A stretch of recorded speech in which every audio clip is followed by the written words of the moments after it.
Dan hari ini sekolah anak-anak akan mengadakan semacam edukasi bagaimana kita menghadapi kalau ada bencana ya, itu bencana alam atau bencana yang ada terjadi di rumah seperti kebakaran dan sebagainya. Nah, lembaga ICT ini adalah lembaga yang singkatannya katanya aksi cepat tanggap, gitu ya. Jadi ini adalah bagaimana kita nanti anak-anak akan belajar ya bersama mama papanya di rumah tentang bagaimana menghadapi kalau misalnya ada kompor kebakaran dan sebagainya, ada gempa dan sebagainya, itu juga nanti ICT akan memberikan peragaan. Hari ini mungkin kebakaran dari kompor ya, Pak. Nah, nanti anak-anak sekalian, apapun yang sekolah Anda lakukan adalah bentuknya edukasi. Bagaimana anak-anak bisa mengetahui kebakaran itu harus ditanggapi seperti apa, ditangani seperti apa, dan apa yang harus kalian lakukan pada saat terjadi kebakaran atau bencana lainnya. Saya dari ACT Cepat Tanggap selaku Kepala Cabang ACT Bekasi. Tidak jauh dari sini kantornya di Ruko Bekasi Town Square. ACT Bekasi sendiri sudah berdiri hampir 1 tahun di April nanti. Namun untuk aksi cepat tanggap sampai hari ini usianya sudah mau 16 tahun membersamai Indonesia dan dunia seperti itu. Memang dulu di tahun 2005 ACT dikenal sebagai lembaga di kebencanaan, jadi setiap ada bencana di situ ada ACT seperti itu. Namun bertambahnya usia, bertambahnya tahun, ACT semakin bergerak, semakin maju ke sosial dan kemanusiaan seperti itu. Nah, hari ini akan dilaksanakan mitigasi bencana oleh tim DMII. Itu adalah bagian dari ACT juga yang memang fokus di kebencanaan, dan harapannya untuk ayah bunda di rumah dan adik-adik sekalian bisa mengikuti dan bisa paling nggak belajar gitu. Bagaimana sih kalau kita ada bencana, bagaimana sih cara kita merespon cepat menyelesaikan kebencanaan yang ada di Indonesia. Baik, saya dari ACT DMII, saya Kak Didi ya, karena saya Kak Didi, saya juga sebagai pemadam kebakaran di DKI Jakarta. Suatu kehormatan saya diundang ke Bekasi ini, lintas sektoral. Jadi adik-adik di sini nanti akan kita jelaskan bagaimana sih untuk pencegahan dan juga nanti ketika terjadinya bahaya kebakaran. Nah, yang adik-adik penting di sini perhatikan bagaimana pencegahannya. Karena kalau sudah terjadi, adik-adik hanya bisa untuk menyelamatkan diri. Tetapi yang kita butuhkan di sini, yang butuh perhatian adalah pencegahannya. Bagaimana kita mencegah tidak terjadinya kebakaran. Baik, yang pertama, penyebab terbesar terjadinya kebakaran ada 2. Yang pertama karena listrik, yang kedua karena kompor gas. Ya, jadi yang pertama itu yang listrik itu, adik-adik di sini kalau mencolok listrik jangan banyak-banyak lubangnya. Ya, ini kakak dicontohkan sebentar, kakak diambil dulu ya. Atau laptop, atau di rumahnya ada mamanya, ada kulkas, ya, lalu ada magicom. Ingatkan mamanya, ketika dia ada colokan, jangan sampai numpuk seperti ini. Ya, bahaya. Ketika dia 1, 2, 3, dia daya panasnya akan meningkat. Dia akan terjadi percikan api, nah itu yang menyebabkan terjadinya kebakaran. Ya, jadi cukup 1 aja.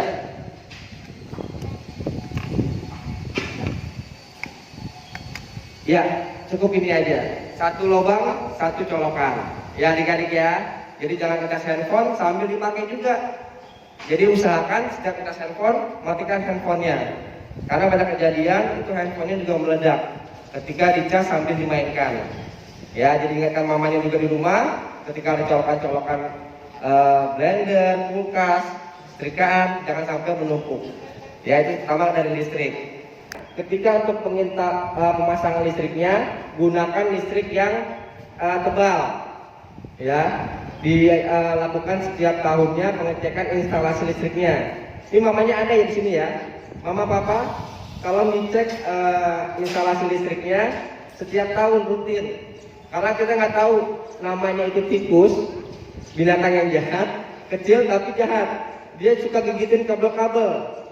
Nah, itu perlu dicek. Karena ketika ada yang terkelupas, dia menyatu dengan kabel lainnya akan koslet. Nah, itu akan menjadi penyebab kebakaran. Ya, itu dari listrik. Lalu yang kedua dari kompor gas atau adik-adik suka main lilin. Nah, itu hati-hati adik-adik ya, main api, main korek api, main lilin. Itu kalau tanpa mama tanpa papanya jangan. Main kembang api pun jangan. Petasan, ya itu nggak boleh. Itu akan menyebabkan kebakaran dan menyebabkan luka di tangan kita sendiri. Jadi adik-adik di sini untuk nanti penyelamatannya itu kita coba praktek nanti ketika mamanya papanya masak. Nah, itu adik-adik perhatikan, jangan sampai terjadinya kebakaran. Mama papanya ingatkan juga ketika masak jangan ditinggal. Ketika ada telepon masuk lagi memasak, matikan dulu kompornya, baru terima telepon. Karena yang sering terjadi kebakaran itu ketika memasak, terima telepon atau nonton TV ditinggal, terjadi kebakaran. Ya, jadi dua penyebab terbesar terjadinya kebakaran yaitu listrik dan kompor gas. Nah, sekarang bagaimana cara penanganannya ketika terjadinya kebakaran di api kecil? Ketika api sudah besar, jangan kita menyelamatkan atau memadamkan api tersebut. Silakan lari keluar, telepon pemadam. Tahu nggak telepon daruratnya? Ada yang tahu nomor telepon pemadam? 112. Ya, telepon kedaruratan itu 112. Apapun penyebab kebakarannya, apapun bencananya, bisa hubungi ke 112. Ya, itu bisa kebakaran, lalu ada angin kencang, ada gempa bumi, kecelakaan, silakan hubungi 112. Ya, itu semua emergency call. Baik, nah kita akan coba praktekkan bagaimana caranya ketika nanti terjadinya kebakaran di kompor. Bagaimana cara penanganannya, bagaimana cara untuk memadamkannya. Ya, kita cek di sini. Atau kebakaran itu bukan tabungnya meledak. Ya, jadi ketika lihat di berita atau di laporan-laporan tabung gas meledak, itu dari 1 juta mungkin itu satu. Mungkin nggak mungkin juga karena kami sebagai pemadam jarang menemukan atau bahkan nggak pernah menemukan serpihan dari tabung gas ini. Jadi yang meledak itu tekanan gasnya. Ketika dia bocor, dia berkumpul di dalam satu dapur atau satu ruangan. Nah, ketika ada percikan api, dia memicu terjadinya ledakan. Jadi yang meledak itu bukan tabung gasnya, tetapi dari kumpulan gas-gas yang ada di ruangan. Jadi ketika kita menyium bau gas di dapur atau di rumah kita, jangan sekali-sekali menyalakan atau mematikan lampu. Ya, ketika kita sudah menyium bau gas, kita nyalakan lampu, dia akan memicu terjadinya ledakan. Nah, ketika terjadinya kita menyium bau gas, silakan cabut tabung gasnya, regulatornya, bawa keluar tabung gasnya, lalu buka semua ventilasi dalam rumah. Ya, biarkan dia habis sendiri, baru kita boleh menyalakan lampu atau mematikan lampu. Jadi jangan sekali-sekali ketika mati, biarkan mati itu lampunya, atau ketika nyala, biarkan nyala. Karena penyebab jadinya pemicu itu adalah nyalanya lampu. Nah, bocornya tabung gas di sini dia bisa terjadi di lubang kompornya atau digigit tikus di sini. Jadi mama papa tolong dicek juga keberadaan atau keselamatan dari selangnya ini. Dicek rutin per bulan, apakah ada kebocoran atau enggak. Ya, dan juga ketika dia memasak, biasanya di temboknya itu dia banyak lemak-lemak sisa-sisa pembakaran. Nah, itu juga penyebab terjadinya kebakaran. Jadi bisa dibersihkan rutin setiap bulannya. Nah, ketika terjadi kebocoran,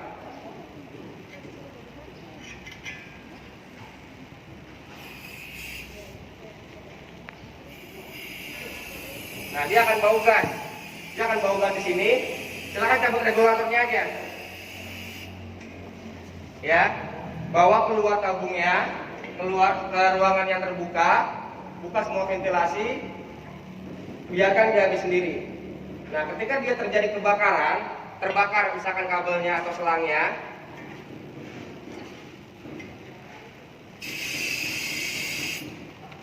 jadi di api itu ada 3 unsur, ya, ada panas, ada bahan bakar, ada oksigen. Ketika dia salah satu unsur itu hilang, dia akan mati. Nah, kita akan menghilangkan satu unsur itu bahan bakarnya, yaitu gas. Ketika dia kebocoran,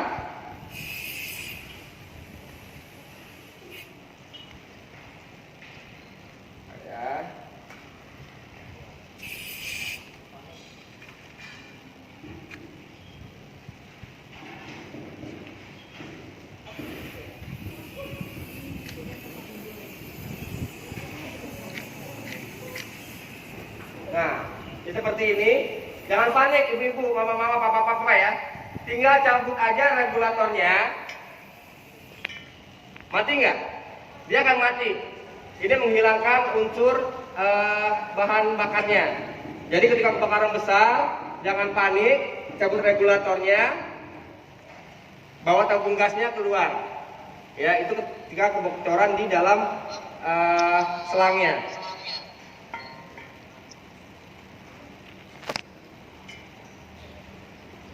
Nah, ketika terjadi kebakarannya di dalam kompornya, ini sering terjadi nih.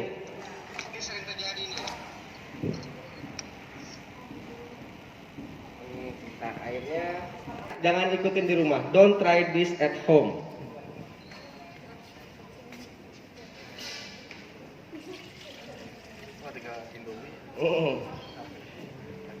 Nah, ketika mama papa sedang masak, dia lupa ninggal kompornya,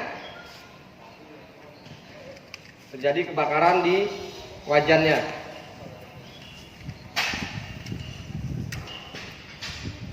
Tadi ada bensinnya nggak ya? Bensin. Bensin pertama. Enggak, itu solar. Nah, tinggal masak indominya nih.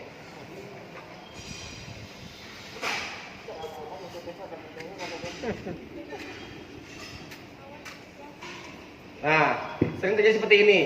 Ya, terjadi kepanikan. Kita harus gimana nih?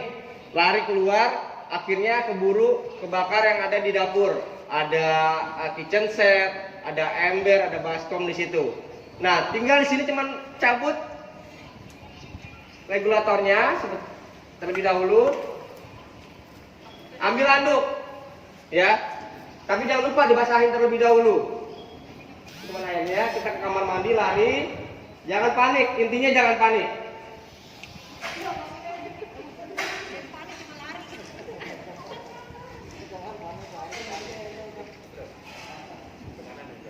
Ya, jangan panik. Tapi ingat, jangan yang dipakai anduknya ya. Cari yang lain anduknya. Kita tutup. Ya. Ini ketika kita pakai bawa handuk basah, api itu akan reda ke kitanya. Nah, ini kita bawa tempat aman.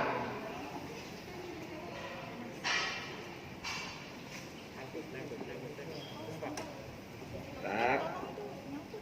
Ya.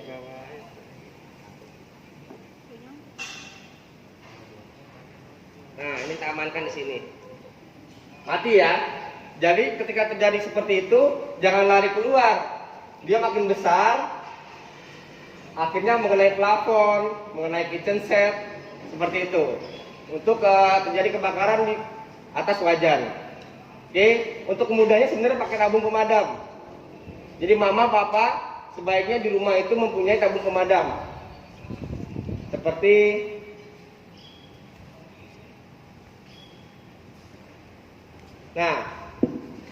tabung pemadam api ringan, APAR. Ya, ketika dia pakai ini, kita nggak perlu nyari-nyari anduk, nggak perlu nyari-nyari spray. Cukup pakai ini disemprotkan, dia akan mati. Tetapi kalau belum punya ini, kita bisa pakai handuk atau pakai spray, pakai hordeng, ya, pakai selimut. Kita bisa gunakan itu, asalkan dibasahin terlebih dahulu. Jadi nomor satu sebenarnya poinnya jangan panik, karena ketika api masih di sini, dia nggak akan kemana-mana, akan terlokalisir di dalam wajannya, ya, sebelum dia menyentuh plafon. Itu terjadi kebakaran di wajan, ya. Lalu ketika misalkan kebakarannya di tengah-tengah selangnya ini,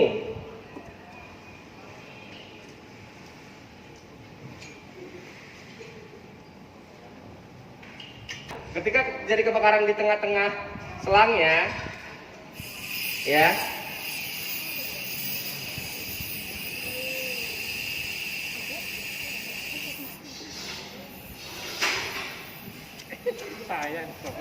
nah seperti ini, jangan panik, ya. Dia di sebelum api ini dia ada udara di sininya, dia tinggal tutup aja, dia akan mati. Ini bukan sulap, bukan sihir. Ya, dia untuk menghilangkan salah satu unsur yaitu bahan bakarnya. Ketika itu tutup, dia akan menghilang zat bahan bakarnya.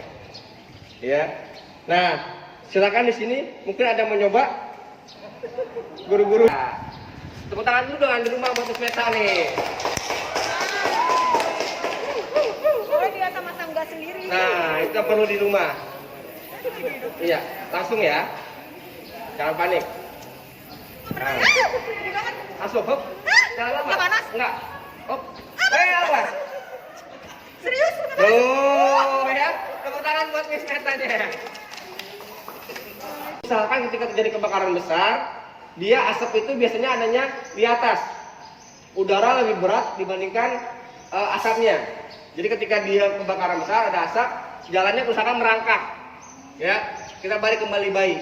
Merangkak jalannya untuk menghindari asap ataupun jalan jongkok.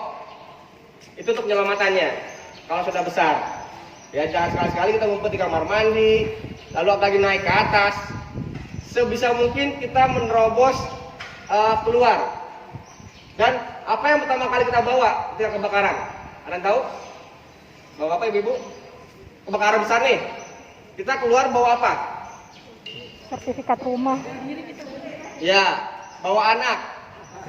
Ya, karena suka lupa tuh. Anak lagi tidur, bayi lagi tidur, kita lari-lari repot ngurusin cincin, surat-surat, anak kita tinggal. Nah, itu kita sering temuin juga banyak di lokasi kebakaran, anaknya masih di dalam. Jadi pertama kali ingatkan jiwa dulu, ya. Sebelum surat-surat, sebelum harta, jiwa dulu. Ingetin keluarga kita. Nah, sebelum terjadi kebakaran, silakan di keluarga masing-masing usahakan di mapping, ya. Kita ngobrol sama keluarga sambil makan malam. Adek, mama, nanti ketika terjadi kebakaran di tetangga kita, kita akan ngumpulnya di sini ya. Cari lokasi yang teraman. Kalau ada taman di dekat rumah kita kumpul di situ. Gitu. Jadi masing-masing keluarga udah paham. Nanti kamu keluarnya lewat pintu sini ya. Kalau nggak bisa lewat jendela sini ya. Jadi udah di mapping tuh. Denah rumah kita harus sudah tahu. Jadi jangan dianggap evakuasi hanya di gedung aja. Tapi di rumah pun kita perlu. Karena kan mungkin rumah kita ada yang sebesarnya 1000 meter, 500 meter. Nah itu kita perlu jalur evakuasinya. Ketika kebakaran di depan rumah, kita bisa lewat jendelanya di mana? Ya, tangganya yang mana kita bisa lewatin. Lalu kita ngumpulnya di mana? Nah itu kita perlu sepakatin sama keluarga semuanya. Sambil ngobrol, sambil diskusi. Misalkan ada taman, ada musola, ada gereja di sana. Setiap ada bencana, ngumpulnya di sini ya, mama, papa, adik-adik. Seperti itu. Jadi ketika sudah ada kejadian, kita akan nyari-nyari lagi. Hanya di satu lokasi. Setelah sampai lokasi, di absen. Dicari nih. Oh ini mama ada. Oh ini adik-adik. Udah kumpul semua, dicek kesehatannya. Kamu kenapa? Ada masalah nggak? Ada sesak nggak? Ada luka nggak? Seperti itu. Jadi masing-masing sudah tahu tupoksinya atau jalurnya kemana nih harus menyelamatkan diri. Ya. Dan ketika kita kalau sudah jadi kebakaran, usahakan ditutup muka kita. Boleh pakai handuk kecil, boleh pakai baju kita ketika menerobos jalur kebakaran tersebut. Ya, untuk amannya. Karena asap itu yang rata-rata penyebab kematian dari korban kebakaran setelah terbakar. Dia kehabisan oksigen. Ya. Jadi saya ingatkan lagi jangan lari ke kamar mandi. Semua dipikir mungkin kamar mandi adem nih, ada air. Tapi ternyata asapnya lari ke situ, dia terkepung di dalam kamar mandi, terjebak di kamar mandi. Jadi usahakan cari pintu keluar. Itu cara penyelamatannya. Ya. Lalu jangan sampai nanti ketika di lantai 2 ada jendela yang terbuka. Untuk penyelamatannya silakan adik-adik, papa, mama, kalau ada kain-kain beri tanda ke kita. Terjebak di atas di kamar, jangan hanya diam di kamar. Buka jendelanya, atau kalau memang nggak bisa dipecahkan kacanya, dikibarin apa yang bisa untuk menjadi tanda. Boleh spraynya, boleh kain, boleh baju, boleh daster, dikibar-kibarin untuk memberikan kode kepada kita. Karena kita kadang-kadang sebagai pemadam itu nggak tahu di dalam ada penghuninya. Nah, ketika dia ada tanda-tanda, oh di sana ada penghuninya, langsung kita evakuasi. Jadi kita nggak melalui pintu depan, tapi bisa kita melalui tangga pemadam. Seperti itu, ya, untuk di lantai 2. Dan jangan sekali-sekali juga untuk lompat ketika di lantai 3. Ya, ketika panik-paniknya tidak ada apa-apa di bawahnya, dia lompat-lompat aja. Selama masih bisa menunggu, selama bisa masih ngasih kode, sudah ada yang lihat, usahakan tunggu. Karena ketika jatuh itu bisa fatal. Ya. Dan ketika sudah keluar, ingat ada barang yang tertinggal di dalam, jangan pernah balik lagi. Udah terjadi kebakaran, dia udah selamat nih sama keluarganya. Dia ingat ada handphone yang sekitar 12 juta. Oh iya sayang, handphone saya. Dia ngambillah handphone. Akhirnya terjebak di dalam. Jadi utamakan keselamatan jiwa dulu. Ketika sudah di luar, sudah aman, cukup. Ini yang udah selamat. Ya. Jadi itu untuk keselamatannya. Dan ketika dia sudah besar, ketika coba tadi penyelamatan ini, keluarga kita atau tetangga kita menghubungi pemadam. Pemadam kebakaran itu sekarang sudah gratis. Jadi atau nggak jadi kebakaran, bapak ibu mama papa nggak akan diomelin. Ya, misalkan kita sudah kebakaran, kita panggil pemadam kebakaran, pemadam sampai kebakarannya nggak jadi, itu kita nggak bakal diapa-apain dan nggak akan kena biaya. Ya, dibandingkan kita nggak manggil pemadam, tahu-tahu tambah besar, itu tambah bahaya. Jadi silakan ketika kita pemadaman, hubungi tetap pemadam kebakaran 112. Ya, bapak ibu sekalian. Ada yang mau tanyakan kembali? Ini tabung pemadam ini biasanya harusnya digantung, ya. Posisinya harusnya digantung. Saya ada gantungannya minimal 1,20 meter di tembok ya Bu ya. Nah, cabut kebakarannya kita taruh di sebelah kanan. Ya, usahakan taruh tabung ini di sebelah kanan. Kenapa? Karena tekanan ini kita nggak tahu. Nanti ketika kita coba, usahakan di sini kita taruh. Ya, kita cabut pennya ini ada segelnya Bu, ini lembek. Ya, tinggal tarik aja, jangan putus. Ya, jangan putus. Buka ininya. Kita coba dulu sebelum kita maju ke titik api terdekat. Kita coba dulu nih, kita jos. Ketika dia rusak, dia akan mental ini ke atas. Maka kenapa tadi harus sebelah kanan? Ya, kita coba. Nah, ini yang bagus. Ya, kita bawa titik api 2-3 meter. Misalkan ini apinya, kita semprotkan ke sapu. Ya, sampai dia mati Bu. Jangan dicicil, jangan dikredit pencetnya, jangan di terus jangan. Terus sampai dia mati. Selesai. Simpan kembali. Jadi ini sekali pakai Bu. Ya, ini hanya bisa sekali pakai karena dia akan habis tekanannya. Seperti itu untuk pemakaian tabung pemadam. Mama, papa, adik-adik, ketika kebakarannya di listrik, misalkan listriknya kebakar, jangan disiram pakai air. Karena kenapa? Karena air itu penghantar listrik.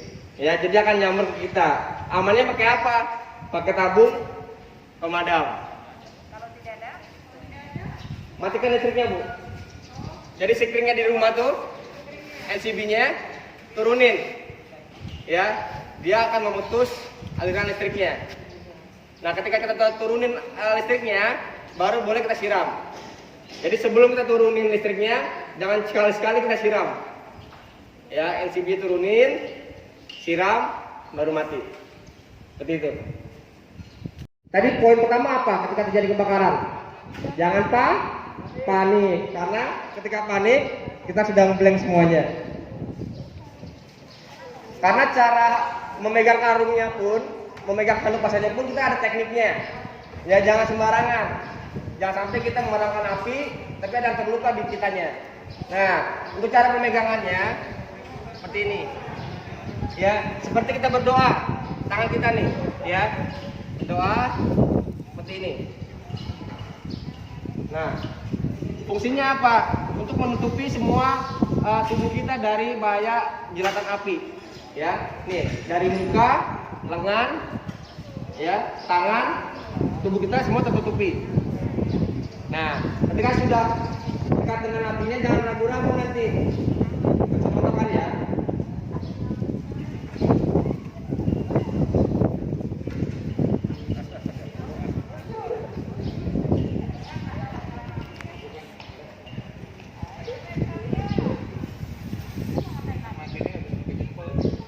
Iya.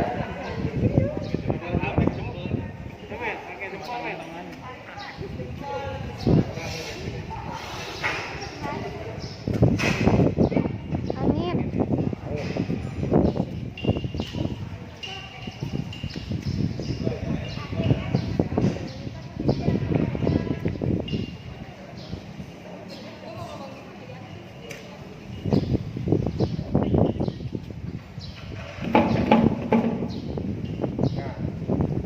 Jadi ini yang sudah besar, ya kita seperti kepiting jalan yang miring, jangan seperti ini, kita nggak lihat api di mana. Kita jalan seperti kepiting seperti ini. Ketika sudah mendekat, baru kita tutup. Lihat arah anginnya ya, kemana dia. Kalau di dapur sih udah ada angin-anginan deh, ya kan? Jangan ragu-ragu. Ya ini yang salah nih, ragu-ragu. Malah nyamber nggak dia? Ya, api itu seperti api saya. Jangan juga dikasarin. Ya nggak boleh dilempar. Ya, jangan dilempar. Harus benar-benar saya yakin. Lihat arah anginnya.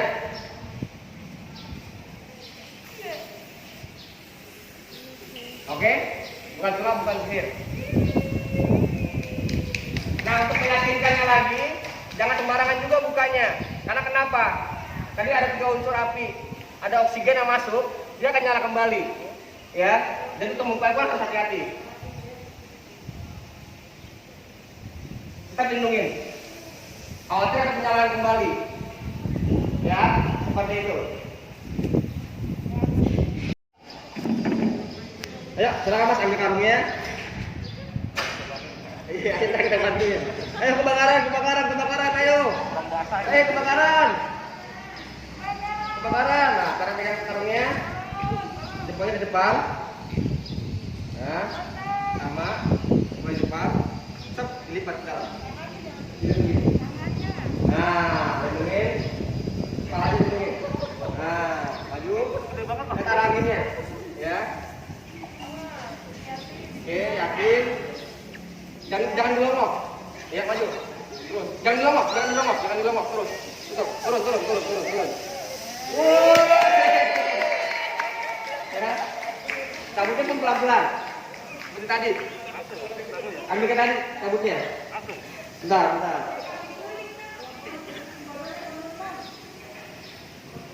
Iya, ambil jempol di depan. Nah, makanya itu hati-hati jangan dibuka. Jempolnya tutupin jempolnya depan. Sini jempolnya. Nah, sama juga. Ya, tutupin mukanya. Terus mundur, sambil mundur. Terus mundur. Ya. Khawatir jangan kembali. Ketika dia ada oksigen masuk, namanya backdraft. Ya, kalau di kita ada backdraft. Mungkin adik-adik atau bapak pernah nonton film backdraft. Backdraft itu ketika dia sudah mati, ada oksigen masuk, dia meledak karena ada penyalaan kembali. Ya. Cukup? Ada menyebar.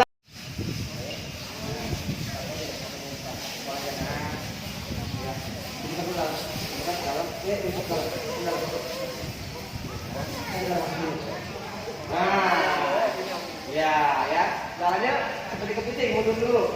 Ya, jadi tangan lihat apinya. Ya, apinya maju, yakin, terus jangan lompat. Terus. Stop, kalah nggak itu?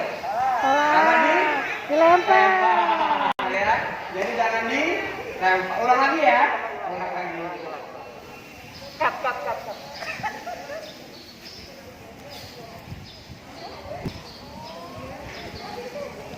Jadi, jangan dilongok.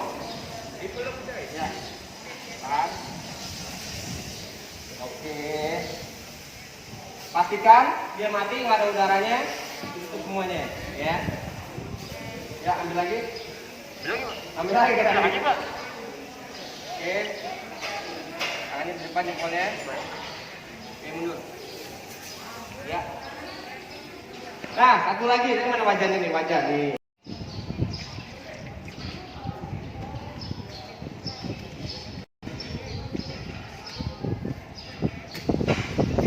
Nah, kebakaran nih. Kita panik, ambil air. Kebakaran. Melebar nggak? Ya, jadi jangan disebur sama air, disiram sama air. Sebur ada ngerti gak ya? Bahasa Perancis. Ya, gunakan tadi teknik yang tadi. Nih, coba ya, silakan Pak.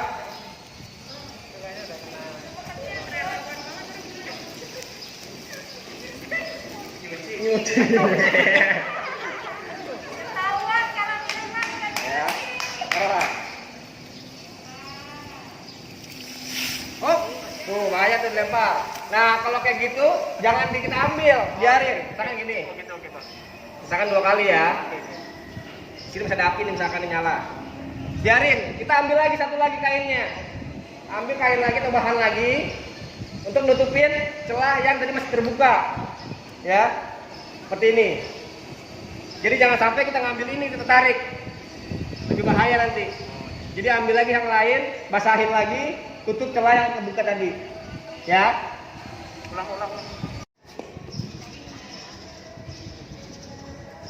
Cabut pennya, cabut selangnya, dites dulu. Kalau dia bagus seperti tadi, kita baru kita maju. Kita terus dicoba, langsung majuin.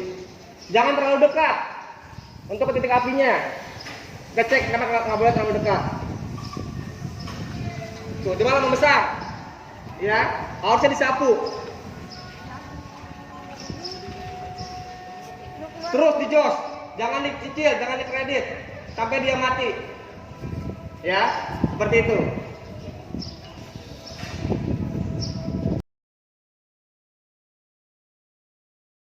Selamat pagi adik-adik, ayah bunda, perkenalkan saya Kak Aditya dari tim Marketing Communication dari Aksi Cepat Tanggap Cabang Kota Bekasi.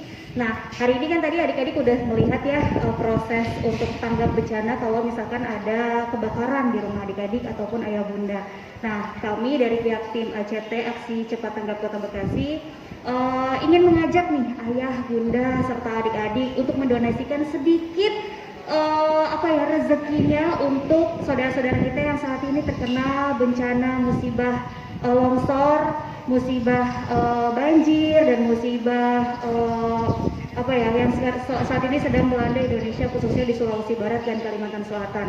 Nah, untuk aksi cepat tanggap sendiri kita punya program yang namanya Kapal Kemanusiaan. Dan kemarin baru saja kapal kemanusiaan ini sudah berangkat ke Gunung Sindur dan ke Tanjung Priok. Setelah itu nanti dari kapal kemanusiaan di Gunung Sindur kita akan ke Tanjung Priok, langsung kita terbangkan dan berlayar langsung ke Sulawesi Barat dan Kalimantan Selatan. Nah, apa sih kapal kemanusiaan? Kapal kemanusiaan ini adalah armada yang menyiapkan atau menyiapkan logistik dari para saudara-saudara kita yang memang mendonasikan sedikit rezekinya untuk saudara-saudara kita yang terkena bencana di Sulawesi Barat dan di Kalimantan Selatan.